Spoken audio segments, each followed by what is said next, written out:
As a research assistant for Professor Ferdinand Boyle, I was asked to research on the leverage structure of closed-end bond fund within a week of time. The leverage structure is now very hard to look for. There are readily available information on ORIE, which is the biggest closed-end fund institution. There are readily available information on their website.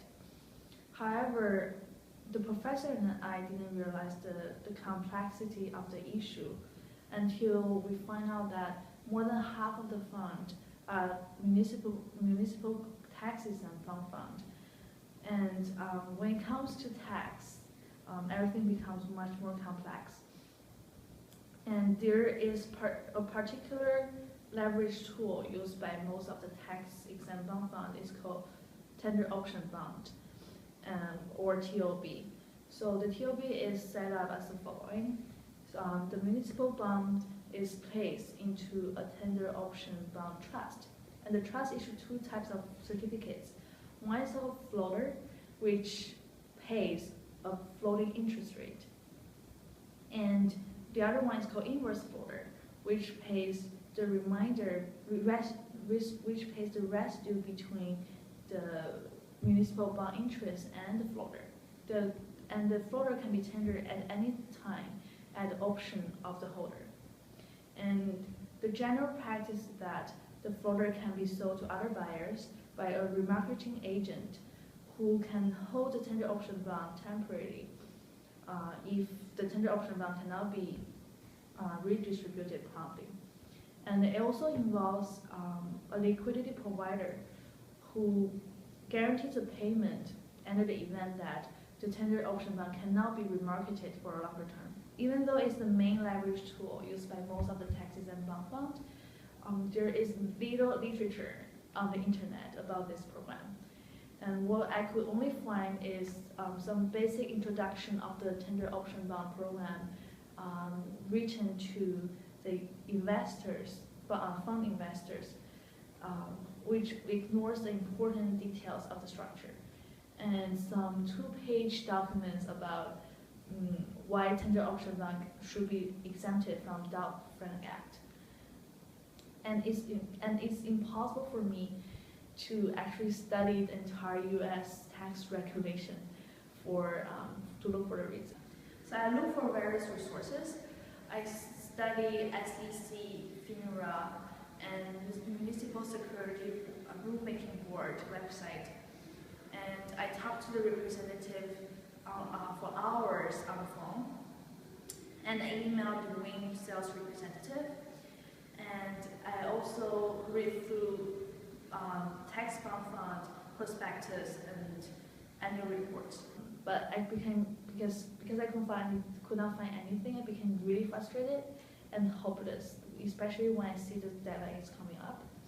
So, but later I changed my strategy. I started asking why short-term borrowing and repurchase agreement are not feasible, and what particularly about tender option bond, which attracts the buyers of floaters and inverse floaters. And after hours of research and talking to the representative again with a new question, I pinpointed that the main reason is in order to receive the tax-exempt status, you actually need to hold the bond directly or its derivative directly. And with the setup of tender option bond, both floaters and inverse floaters can receive the tax-exempt status. So also most municipal bonds are longer term and fixed rate, but most of the money market funds are shorter term and they need floating interest rate. So tender option bond gives them the flexibility, and with some basis point above the short-term interest rate, they will receive good compensation for their extra risk. And also the underlying bonds are usually very highly rated, so the liquidity providers are willing to provide the liquidity facilities. So after overcoming this challenge with minimal supervision, minimal resources, I became an expert in closed-end bond fund, leverage structure at least. And I realized that sometimes it's not about finding the readily available information, because not everything is always there. And it's more important for us to think about the logic behind it and think about the motivation behind each party. And after overcoming this challenge with minimal supervision, minimal resources, and tight deadline, I became an expert in closed and bound leverage structure. And I realized that sometimes it's not only about finding the right information, because not everything is readily available.